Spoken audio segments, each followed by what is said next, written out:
Salve, salve! Sejam todos bem-vindos ao canal do professor Alex Nina. Hoje vamos falar de tipos de financiamento.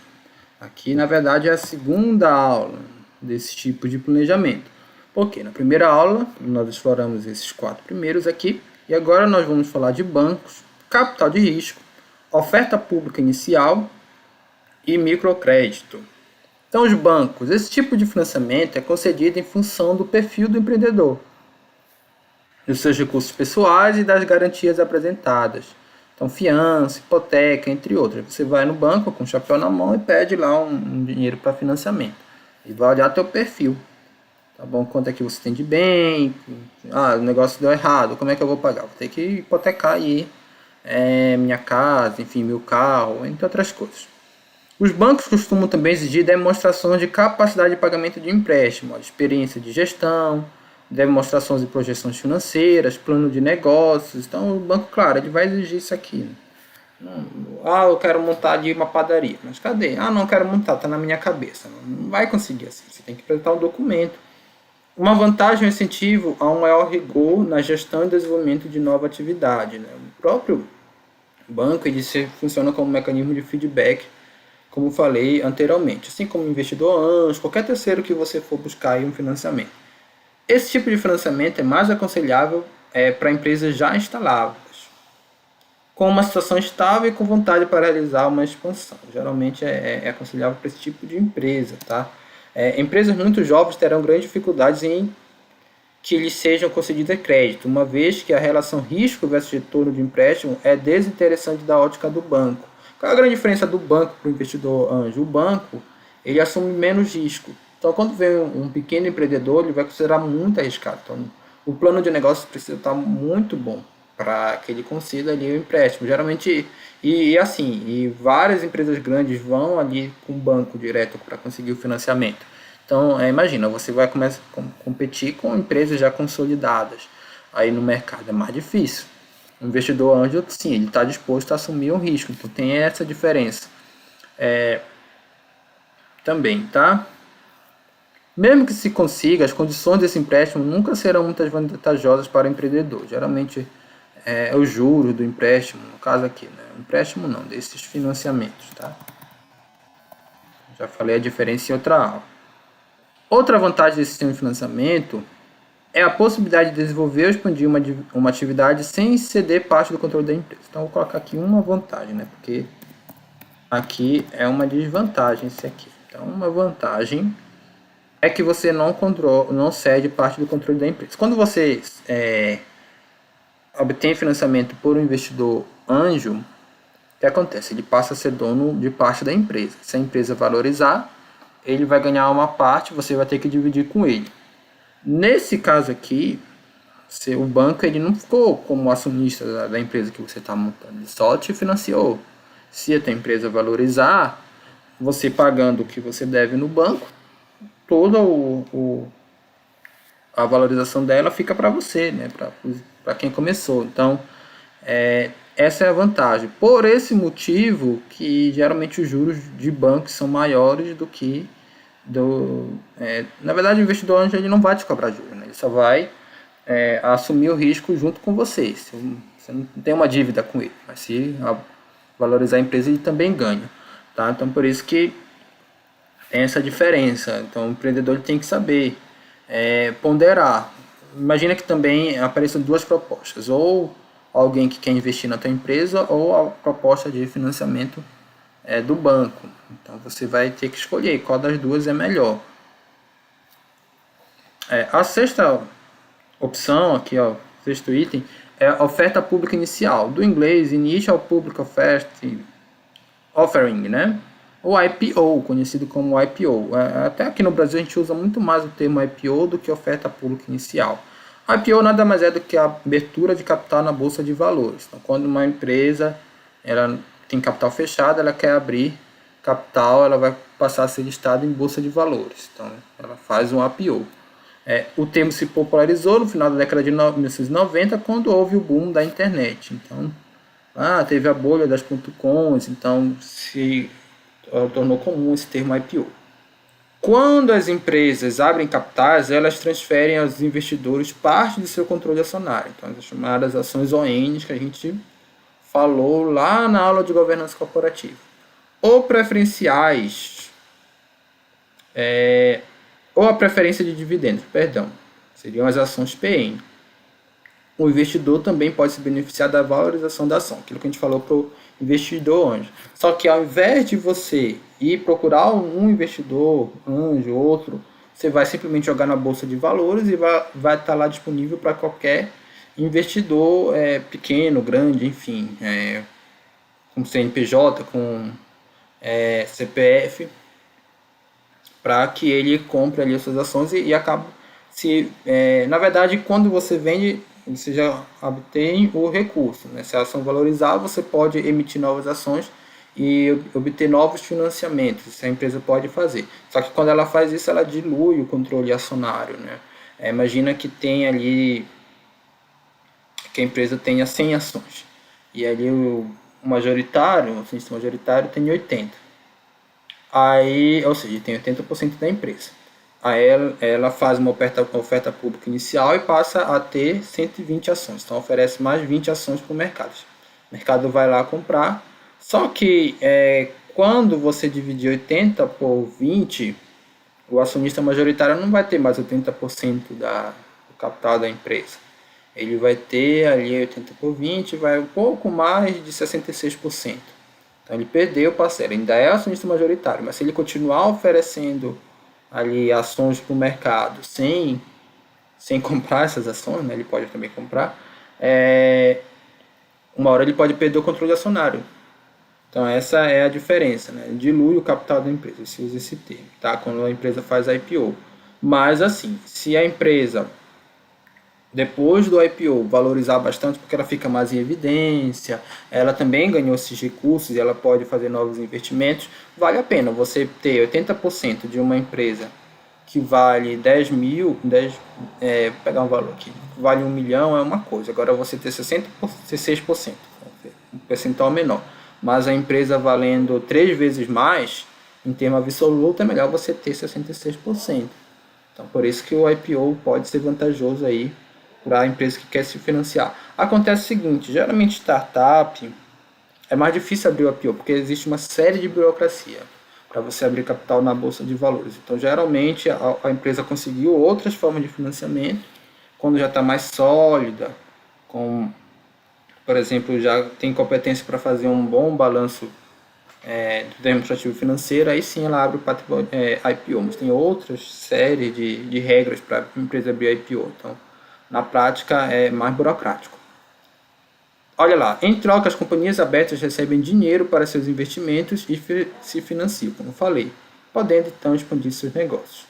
Para comprar ações das empresas, o investidor precisa estar cadastrado numa corretora, então, autorizada pela B3, tá?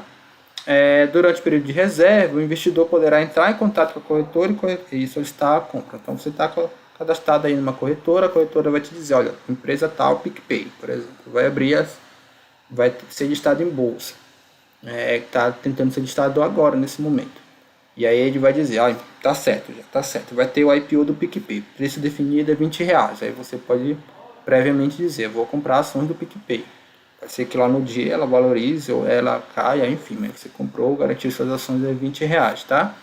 E claro, toda ação que for vendida vai ser convertida lá para o PicPay, ele vai poder pegar esse dinheiro e expandir seus negócios. O preço dos papéis, no entanto, será fixado somente na véspera. Então tem ali não é com muita antecedência que ele é fixado. Após o encerramento do período de reserva, você faz a reserva primeiro e depois que vai definir o preço exato. Na reserva tem uma noção de quanto vai ser o preço, mas ele vai ser fixado de fato ali na véspera, ok? Também para a empresa que quer se financiar, tem todo um estudo para ela fixar o preço. Aquelas técnicas de precificação que a gente falou, a empresa precisa fazer um trabalho bem técnico para definir qual é o preço que ela vai botar aí para suas ações. Se o mercado entender que vale aquilo, beleza. Às vezes ele entende que não, a ação cai logo no IPO. Às vezes ele entende que a empresa foi muito cautelosa, né? Foi muito conservadora. E ele sobe logo no IPO, tá? Quando ocorre o encerramento do período de reserva, o investidor não pode mais desistir do negócio. Por isso, é muito importante ter certeza da participação da oferta pública antes de solicitar a empresa. Então, olha lá, se você fez a sua reserva, lembra, a reserva é feita antes de definir o preço. Você não vai poder desistir mais. Então, você vai ter que arcar com os custos. O custo que o investidor terá com a operação irá restringir-se ao valor das ações, pois a comissão de corretagem é paga pela empresa. A empresa paga a comissão de corretagem. Só que falar uma coisa, tem um filme chamado Lobo de Wall Street, que é muito conhecido, aí, até com o Leonardo DiCaprio, e tem uma das principais cenas, ele trabalha em uma corretora, é quando ele faz o IPO de uma empresa de calçados. E aí ele começa a fazer todo o marketing sobre essas empresas, né? Ele tem uma base de clientes da corretora que ele consegue manipular, de certa forma. E eles são clientes, no caso são investidores, né? Que ele consegue manipular, diz que a empresa é boa, tudo mais, quando a empresa nem é tudo isso. E ele faz todo o marketing, ele abre o capital dessa empresa e a ação vai lá para cima. Aí ele aproveita, ele tem parte aí também junto com os donos dessa empresa, ele tem parte do capital dessa empresa, ele vende ações porque está super valorizado, ele conseguiu manipular ali, fazer com que as pessoas vissem mais valor naquela empresa do que ela realmente tinha. Então, a cena clássica desse filme é lá do IPO, né? Tem outras cenas clássicas, mas está todo mundo na expectativa dentro da empresa, né? E começa a chover telefonema. Naquela época era por telefone ainda, né? Que era feita com venda de ações, hoje é mais pela internet.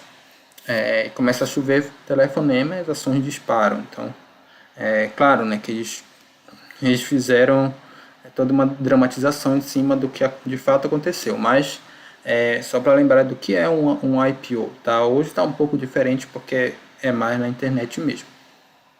Olha lá, microcrédito. Então tem um livro clássico do Mohamed Ramos, né, que é o Banqueiro dos Pobres. Então, olha lá, criado no final dos anos 1970, o conceito de microcrédito nasceu em Bangladesh, que é um país relativamente pobre, mas até que vem se desenvolvendo nos últimos anos. Aqui esse autor, olha, Mohamed Ramos, o Grameen Bank, o banco aqui, né? Que lhe rendeu o Prêmio Nobel da Paz, olha só. O quanto que esse livro foi importante. É conceder crédito para pequenos empreendimentos, microcrédito. Tá bom? Ele fez todo um sistema para conceder. Então, microcrédito é um empréstimo de valor muito baixo oferecido a desempregados, pequenos empresários e outras pessoas vivendo na pobreza. Cuja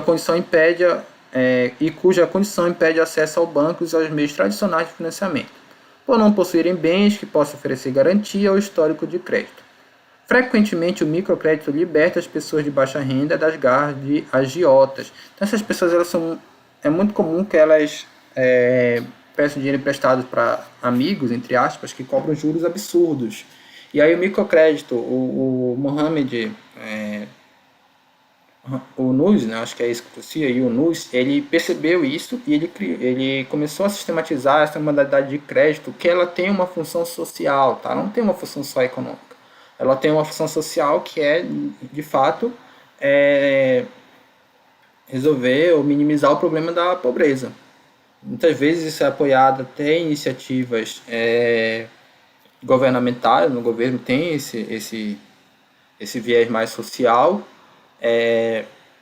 Se critica muito, inclusive, o próprio BNDES no Brasil, porque poderia estar mais voltado para o microcrédito em determinados momentos na nossa história, quando foi feita uma política de campeões nacionais. Ao invés de eles financiarem aí pessoas que não têm acesso a esse mercado formal de crédito, eles começaram a financiar grandes empresas no intuito de formar campeões nacionais. Tá? E acabou tendo vários problemas, inclusive de corrupção decorrente disso. Mas por trás de todo esse empréstimo, toda essa forma como o BNDES foi utilizado, no Brasil você tem doutrinas como o próprio social-democracia, nesse caso.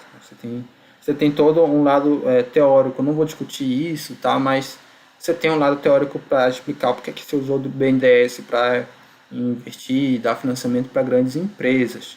É questionável também, mas existe, tá bom? Existem hoje várias espécies de microcréditos, que se dividem basicamente em dois tipos. Então, tipo original, tal como concebido por Hamad Yamouche, que se destina a reduzir a pobreza. Tipo comercial, esse foi um modelo adotado no Brasil, olha só, que é um instrumento de financiamento para microempresas e empresários informais. Tá? Olha lá o exemplo do BNDES. Eu nem tinha visto esse slide, mas ele apareceu aqui. Ó. Suas empresas são tão complexas que apenas poucas empresas pequenas conseguem obter recursos do mesmo. Isso aqui eu tiro de uma aula que eu estava ministrando na época presencial, que eu falei justamente de crédito para pequenos, e um dos alunos dele era pequeno empreendedor. Ele falou que foi dificílimo, ele não conseguiu um financiamento via BNDES, que era um banco teoricamente. Aliás, se fosse adotado o modelo de Mohamed Hamoui, deveria ser destinado ao social aqui, né? Mas ficou muito mais para o lado econômico. Então, uma crítica ao BNDES que foi feita em sala de aula por alguém que estava vivenciando aí na prática. Oitavo item, oitava forma, é financiamento indireto. Nem sempre o empreendedor consegue capital na forma de dinheiro para o lançamento de seu negócio. Como, em muitas vezes, o dinheiro inicial é usado para a montagem da infraestrutura necessária para o desenvolvimento do negócio, ele pode ser substituído por essa mesma infraestrutura já pronta, onde contará com todos os recursos necessários para dar os passos. Então, os exemplos mais típicos são as incubadoras, tá? Incubadora é um projeto ou uma empresa que tem como objetivo criação ou desenvolvimento de pequenas empresas ou microempresas, apoiando-as nas primeiras etapas de suas vidas. As incubadoras universitárias, e praticamente todas as universidades possuem, tá? Tem como objetivo abrigar empresas inovadoras, frutos de projetos de pesquisa e desenvolvimento científico e tecnológico. Então, sei lá, tem uma sala de computação na universidade que ela não é usada em todos os horários, porque não tem aula todos os horários. Você pode reservar um horário para que determinado grupo de empreendedores vá lá e faça, sei lá, cria um site, cria alguma coisa. Você está fazendo um projeto de incubação de empresas. Você está cedendo, geralmente é o espaço físico, tá? Mas pode ser a internet, pode ser ali a própria expertise dos profissionais, professores que estão nessa empresa podem dar assessoria para essas que estão lá na universidade, podem dar assessoria para essas empresas que estão no projeto de incubadoras. Então, olha lá, a universidade fornece um ambiente propício ao desenvolvimento da empresa, dando assessoria empresarial, contábil, você pode ter aí professores de contabilidade, tá?